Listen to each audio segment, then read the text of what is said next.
एक और जहाँ पे हमारे शहर उल्लासनगर की यदि बात करें तो नागरिक मूलभूत सुविधाओं से जूझते रहते हैं। शहर में आप देख रहे होंगे कितनी प्रकार की जो है समस्याएँ हैं, लेकिन ये देखने को मिलता है कि नेता बदल जाते हैं, सत्ता बदल जाती है। यहाँ तक कि हाल ही में जिस प्रकार से महाराष्ट्र में राजनीति चल रही थी, तो मुख्यमंत्री ही जो है देखते-देखते बदल गए।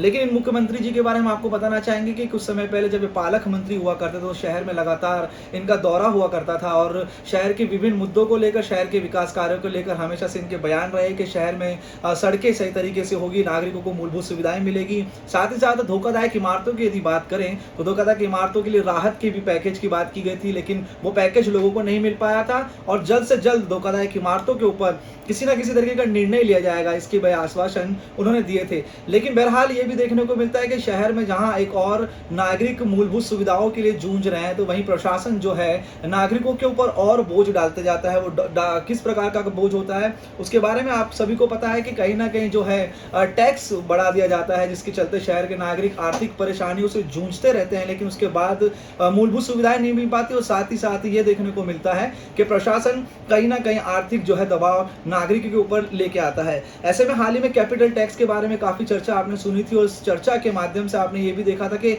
कई नेता, कई पॉलिटिकल पार्टियां इसका विरोध कर रही थी। पत्र व्यवहार प्रशासन से किए जा रहे थे। देखने को ये मिला कि पत्र व्यवहार जिस कमिश्नर के साथ किए जा रहे थे, वो कमिश्नर ही शहर से बदल गए, लेकिन जो टैक्स की बात की जा रही थी, कैपिटल टैक्स की, उसे जो है लागू करने की प्रक्रिया या फिर उसको जो है लागू किया जाना है, ऐसी बातचीत अभी भी चल रही है। तो ऐसे में अधिक जानकारी के लिए हमारे साथ महाराष्ट्र नवनिर्माण सेना से सचिन कदम जी मौजूद है और प्रदीप गोडसे जी मौजूद है। इनसे जानने की कोशिश करते हैं कि कैपिटल टैक्स वैल्यू की। सबसे पहले तो सचिन जी आपसे हम ये सवाल रहेगा कि काफी इसका विरोध किया गया, पॉलिटिकल पार्टियों के नेताओं ने जो है, यहाँ तक कि आमदार ने जो है, यहाँ तक कि जो पार्टी प्रमुख हैं या फिर जिला अध्यक्ष है, सभी पार्टी के सभी लोगों ने जो है पत्र व्यवहार किया, लेकिन प्रशासन ने जो है इसके ऊपर किसी भी तरीके का विचार विमर्श नहीं किया। तो सबसे पहले क्या कहना चाहेंगे, जो जनप्रतिनिधि हैं उन्हीं के जो है लोगों का जो है प्रशासन नहीं सुन रहा है, उस तरीके से जो है ये कैपिटल टैक्स लादने की कोशिश की जा रही है, इसमें क्या कहेंगे?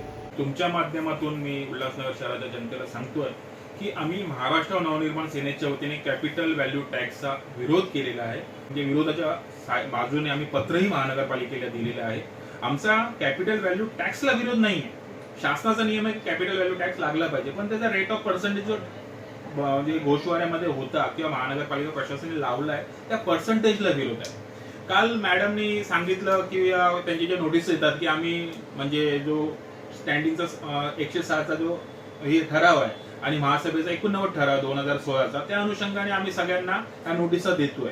पण माझ्या माहितीप्रमाणे की सरकारी वर्ष जे आहे 1 एप्रिल 2 म्हणजे 1 एप्रिल 31 मार्च त्याच्यामध्येच फायनान्शियल इयर आपण ते काउंट करतो आणि ते काउंट केल्यामुळे की जर आपण टेम्पररी बिल देतोय तर त्यांना सेटल 31 मार्चच्या अगोदरच करायचंय। मग आता 31 मार्च अकाउंट क्लोज झालंय तर 6 वर्षाचं बॅकडेटेड बिल कुठल्या आपण कायद्यामध्ये कुठल्या ह्यानी आपण देतोय, म्हणजे हे काय कळत नाही। म्हणजे प्रशासन काही निर्णय घेईल ते उल्हासनगरवरती लादणार असं आम्ही मनसे होऊ देणार नाही। तुम्ही कुठल्या भले तुम्ही देताय की प्रत्येक टॅक्स पावतीवरती 129 इन ब्रॅकेट 2 प्रमाणे आम्ही टेम्पररी बिल देतोय, पण ते बिल तुम्हाला सेटल त्या फायनान्शियल इयर मध्येच करायचं आहे। बॅकडेटेड तुम्हाला रिकव्हरी करायची नाहीये। राहिली गोष्ट 2016चा जो ठराव आहे त्या ठरावामध्ये नक्की काय नमूद केलंय, फक्त तो 2016 करीत असा शब्द आहे त्याच्याने तुम्ही 2017-18 ची पुढचे फायनान्शियल इयर होते त्याच्यामध्ये नाहीये। आणि दुसरा असंही अधिनियम मध्ये एक ऍक्ट आहे की त्या ऍक्ट प्रमाणे तुम्हाला दरवर्षी 20 फेब्रुवारी पर्यंत किंवा 20 फेब्रुवारीच्या आत तुम्हाला शहराचा जो हाऊस टॅक्सचे पर्सेंटेज असतात ते फिक्स करायचे असतात आणि त्या अनुषंगाने ते बजेटमध्ये घालायचे असतात आणि ते बजेटमधून ते फिक्स होतं की बाबा पुढच्या वर्षी आम्ही किती टॅक्स कॅल्क्युलेट करणार। पण असं कुठेही त्या ठरावामध्ये नाहीये, कुठेही प्रशासनाने तो ठराव दाखवावा जनतेला की आम्ही टॅक्सेशनचे पर्सेंटेज फिक्स केले। मुळात जे आमचे नगरसेवक आहे 2016 पासून 2022 पर्यंत, त्या नगरसेवकांना जराही कल्पना नव्हती या 6-7 वर्षामध्ये की असं कुठे काहीतरी चाललंय। म्हणजे ह्या नगरसेवकांना कुठेच प्रशासनावरती पकड नाही राहिली आहे। फक्त जायचं जीबी मध्ये बसायचं, जीबी मध्ये एखादा ठराव आला, बजेट चाललंय काय चाललंय माहिती नाही, माझे 4 रस्ते टाक, तुझे 2 गल्ल्या टाक, अमर फास्ट फूडचं पॅकेट यायचं, खायचं आणि बाहेर यायचं। पण शहरातल्या जनतेने तुमच्या ह्या गोष्टीमुळे शहराची जनता किती भोगेल। तुम्ही जाता जाता जे प्रशासक लागले आपल्या 4 एप्रिल पासून, पण ह्या नगरसेवकने जाता जाता एवढा मोठा कर म्हणजे गिफ्ट दिलंय, एवढा डोईजड म्हणजे जो कर आहे ना तो तुमचा कर दुप्पट या नगरसेवकांनी गिफ्ट दिलाय. तर शहरातल्या नागरिकांना मी विनंती करतो की तुम्ही तुमच्या नगरसेवकांना विचारा की तुम्ही प्रशासनामध्ये बसून जीबी मध्ये बसून नक्की करताय काय. हे जे तुम्ही आज आमच्यावरती लादलंय ह्याचं पुढे भवितव्य काय. म्हणजे कुठेतरी नगरसेवक ह्या पूर्ण कॅपिटल व्हॅल्यू टॅक्सला जबाबदार आहे असा मनसेचा थेट आरोप आहे. राहिली गोष्ट राजपूत मॅडमची, तुम्ही कोर्टात जा, हे जा, ते जा, त्याचं काय होऊ शकत नाही. राजपूत मॅडमनी जास्ती म्हणजे जनतेला सांगण्यापेक्षा कोर्ट खूप लांबची गोष्ट राहिली. तुमच्यावरती महाराष्ट्र सरकार आहे, महाराष्ट्र शासन आहे. आम्ही महाराष्ट्र सरकार, महाराष्ट्र शासनाची पाठपुरावा करू. तुम्हाला जे उत्तर आहे ते आम्ही महाराष्ट्र सरकारतर्फे देऊ. राहिली गोष्ट जसं तुम्ही सांगितलं की सरकार बदलली आहे, माननीय एकनाथजी शिंदे आज मुख्यमंत्री झाले. मुख्यमंत्र्यांनी स्वतः सांगितलेलं की बाबा हे सर्वसामान्यांचं सरकार आहे. तर आम्ही सर्वसामान्य म्हणून त्यांच्या दरबारी हा प्रश्न उपस्थित करणार आहोत. ते ठाण्याचे पालकमंत्री राहिलेले आहेत, आताही होतील. तर आम्ही त्यांचा मुलगा खासदार आहे, त्यांनाही उल्हासनगर शहराची भौगोलिक पूर्ण माहिती आहे. तर आम्ही त्यांच्या पुढे म्हणणं मांडणार आहोत की आमच्या कुठेतरी नागरिकांचं तुम्ही भलं करा. आणि हा जो प्रशासनामार्फत कॅपिटल व्हॅल्यू टॅक्स घरांना नोटिसा पाठवतात आणि लोकांना ते डोईजड झाले. लोक घाबरली आहेत अक्षरशः की हे कॅपिटल 20,000, 30,000, 40,000, 1-1 लाख रुपये नोटिसा काढतात 6-6 वर्षाची. अशी कुठलीही कायद्यात तरतूद नसताना फक्त प्रशासन आपली मनमानी करतोय आणि लोकांना घाबरवण्याचा प्रकार करतोय. आम्ही मुख्यमंत्री साहेबांना विनंती करणार आहोत मनसेच्या वतीने की तुम्ही या कॅपिटल व्हॅल्यू टॅक्सचा सोक्ष लावा आणि ह्या नागरिकांना इथून भयमुक्त करावं. काल जेव्हा मॅडमनी बाईट दिली त्या बाईटमध्ये मॅडमनी असं सांगितलं होतं की 500 स्क्वेअर फीटच्या घरांना आम्ही त्याच्यातून म्हणजे मुक्त करत आहोत की त्यांना ते कॅपिटल व्हॅल्यू टॅक्स लागणार नाहीये. पण मॅडमनी लोकांना तर सांगितलं, पण मॅडमनी हे नाही सांगितलं की 500 स्क्वेअर फीट तुम्ही कार्पेट घेणार आहात की काय घेणार आहात. की पहिला जेव्हा रेटेबल व्हॅल्यू होता, रेटेबल व्हॅल्यू मध्ये आपण कार्पेट लेवलवरती टॅक्स घ्यायचो, त्याच्यामध्ये टॉयलेट, बाथरूम, पॅसेज हे वगळलं जायचं. पण आता कॅपिटल व्हॅल्यू टॅक्स मध्ये आपण कार्पेटवरती न लावता बिल्टअप वरती टॅक्स लावणार आहोत आणि त्याच्यामध्ये टॉयलेट, बाथरूम हे सगळे अटॅच होणार. म्हणजे ज्याचं घर आज 300-350 स्क्वेअर फीट आहे ना, तो पण 500च्या वरती जाणार आहे. म्हणजे त्याचं पण आलंय. आणि जो आता समजा चाळीत राहतोय, याचा रूम 300 स्क्वेअर फीट आहे, 400 स्क्वेअर फीट आहे आणि त्यांनी समजा उद्या 6 महिन्यांनी, वर्षांनी समजा महानगरपालिकेची परमिशन घेऊन रूम डबल बांधला, तर तो पण कुठे ना कुठे ह्या दायऱ्यामध्ये बसणार आहे. म्हणजे आज नाही मेला तरी तो पुढच्या 6 महिन्यांनी मरणारच आहे कॅपिटल व्हॅल्यू टॅक्स मध्ये. म्हणून लोकांनी दिशाभूल होऊ नये की 500 स्क्वेअर फीटच्या आतमध्ये माझं घर आहे म्हणून मी सुटलो, असं काहीच नाही. प्रशासन दिशाभूल करत आहे. दुसरी गोष्ट, कॅपिटल व्हॅल्यू टॅक्स लावणं गरजेचं होतं, शासनाचा नियम आहे. त्यासाठी महानगरपालिकेला केंद्र शासनाचा, राज्य शासनाचा फंड येणार, ही पण बरोबर आहे. पण जो रेट ऑफ पर्सेंटेज लावलाय 0.91, तो 0.91% न लावता त्या ऍक्ट मध्ये अशी तरतूद पण आहे की 0.1 पासून 1% पर्यंत तुम्ही टॅक्स जीबी मध्ये ठरवू शकता. तर 0.91 ठरला कसा? जर तुम्ही 0.40 किंवा 0.41% ठेवलं असता तर जो सध्या टॅक्स येतोय ना लोकांना, नागरिकांना, तोच टॅक्स ऍज इट इज राहिला असता.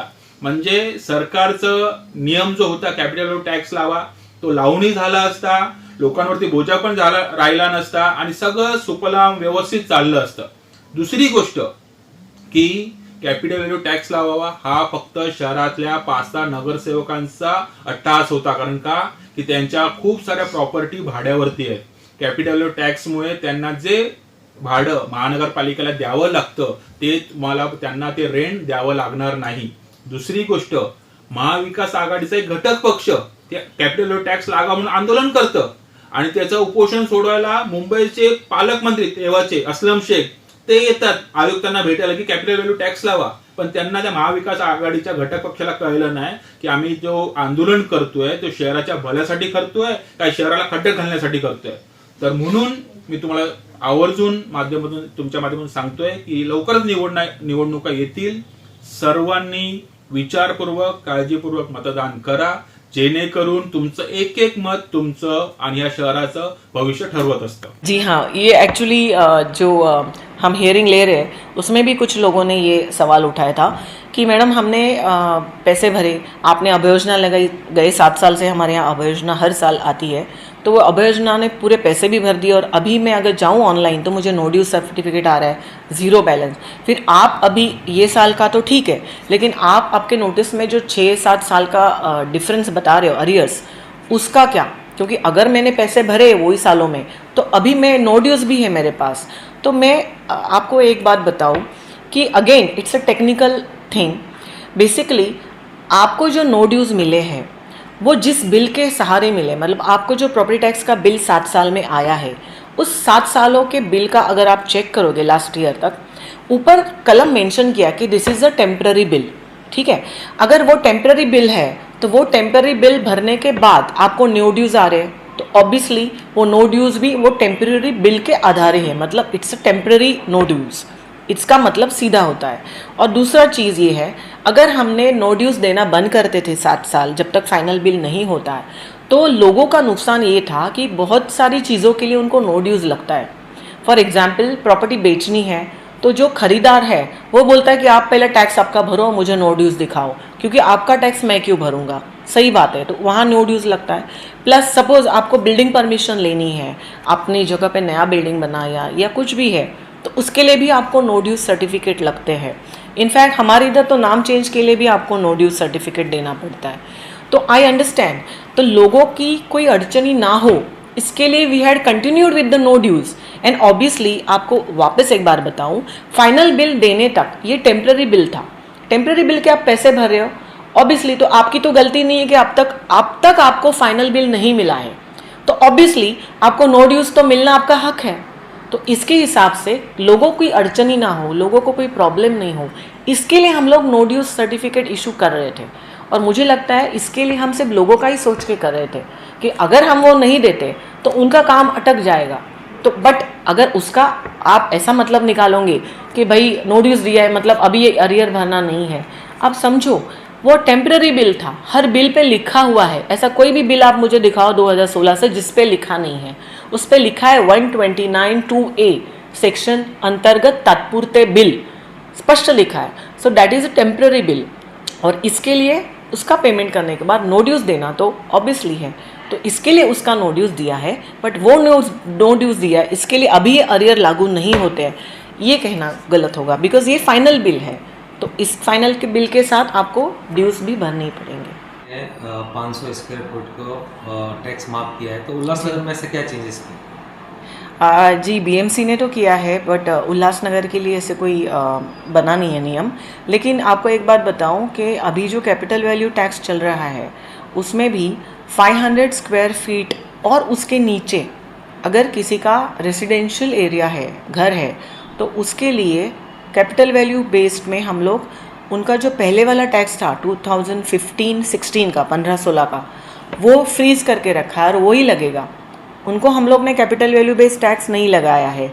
एज पर नियम 500 स्क्वायर फीट के अंदर वाले या 500 स्क्वायर फीट तक जो भी रेसिडेंशियल घर है, प्रॉपर्टीज़ है, उनका रेट 15-16 का ही है, उसमें बढ़ोतरी नहीं होगी, उनका सेम रहेगा। सो जिनके भी 500 के अंदर वाली जगह है उनको तो बिल्कुल निश्चिंत रहना है। क्योंकि आपको एक बात बताऊं, एक बार हियरिंग में एक बंदा आया था, मतलब 1 पर्सन सिटीज़न आए थे, तो उनका वो बोलने लगे कि टैक्स बढ़ गया, ये बढ़ गया। मैंने बोला 1 मिनट आपका नोटिस चेक कर लूँ। उनका नोटिस देखा तो उनका टैक्स बिल्कुल नहीं बढ़ा है। फिर मैंने बोला अरे आपका एरिया तो 500 के अंदर है, इसके लिए आपका टैक्स तो बढ़ा ही नहीं है। फिर वो बोले अच्छा ओ मुझे लगा मेरा भी बढ़ गया इसलिए मैं आ गया।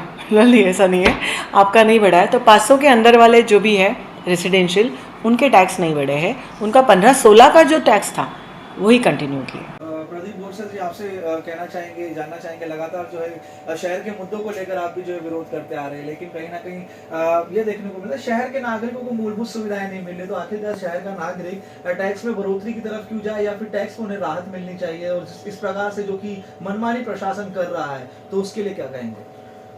सबसे पहले तो पब्लिक के हाथ में रहता है कि नेता कौन सा चुने। अगर नेता ही करप्टेड चुनोगे तो आपके इधर करप्शन होगा ही। तो जैसे कदम साहब ने कहा कि इसका मेन जो सूत्रधार है वो नगर सेवक है। जो नेता आपने चुन के दिया, जो सभागृह में गया, उसने क्या किया?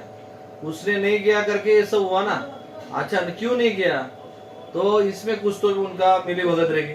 अभी इस मतलब मिली भगत से मतलब इनको कुछ पैसा आ रहा रहेगा, जैसा कोणार्क से आज पैसे आ रहे, वो ये भी वही तरीके का भ्रष्टाचार है।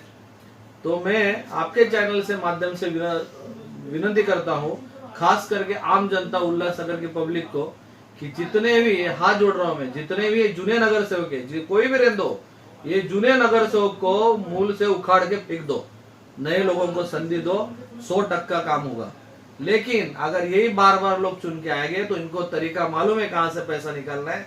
ये बार बार वही चीज से गुमराह करके लोगों को मूर्ख बना के वो उनकी रोटी सेकने वाले। और रहा बात कैपिटल टैक्स का, तो महाराष्ट्र नवनिर्माण सेना या हम लोग जो भी है सब पदाधिकारी मिलके इस कैपिटल टैक्स के विरोध में पहले भी थे, अभी भी रहेंगे और आगे भी चल के रहने वाले। क्यों? क्योंकि ये जो कैपिटल टैक्स पब्लिक के ऊपर दिया गया है, ये बहुत बड़ी संकट है। आज पब्लिक को समझ में नहीं आ रही है, दिख नहीं आ रही है, पब्लिक को कंफ्यूज है। लेकिन जिस दिन ये लागू होगा उस दिन पब्लिक को बहुत बड़ा टेंशन जो सर पे आएगा। एक तो पहले कोरोना से निकली हुई पब्लिक है, उसमें लोगों की फीस नहीं भर पा रही, अपने बच्चे लोग की लाइट के बिल के मुद्दे है, सब महंगाई बढ़ती जा रही है। इस सब से त्रस्त होके आज कैपिटल टैक्स जो लादा जा रहा है, तो हमारा महाराष्ट्र नवनिर्माण सेना का इसको पूरी तरह से विरोध है। और इसका पूरा पाठ पुरावा हम लोग प्रशासन जो ऊपर के अपने नवनियुक्त जो मुख्यमंत्री साहब है एकनाथ शिंदे साहब से, उनसे हम पाठ पुरावा करेंगे। हमसे ये कैपिटल टैक्स लोगों से दूर करें, ये हम उनसे विनती करेंगे। और जितना लड़ सके इसके लिए हम उसके लिए लड़ेंगे। और मैं आपके चैनल से पब्लिक को कहना चाहता हूँ कि इस ऊपर से कोई बड़ा आंदोलन निकालना अगर चाहे तो उसके लिए आप हमारा साथ जरूर दो। V9 महाराष्ट्र न्यूज चैनल को सब्सक्राइब करें और देखते रहें ताज़ी खबरें और बेल आइकन दबाना ना भूलें।